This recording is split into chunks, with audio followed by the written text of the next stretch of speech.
ఇప్పుడే జీ5 app download చేయండి. చూడండి మీ ఫేవరెట్ టీవీ షోస్ ఎప్పుడైనా ఎక్కడైనా.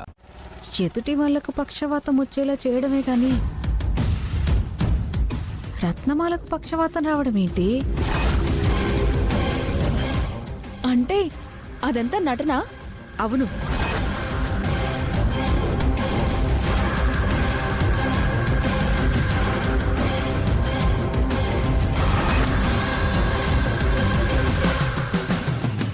కాసేపట్లో అది నీ చేతికి శాశ్వతంగా సిక్కుతాదిరా.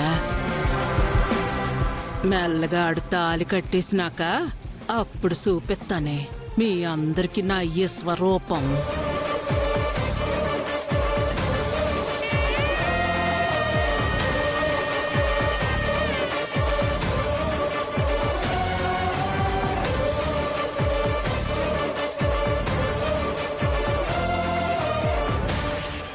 జీ5 యాప్ డౌన్లోడ్ చేసి అన్ని ఎపిసోడ్స్ పూర్తి ఉచితంగా చూడండి.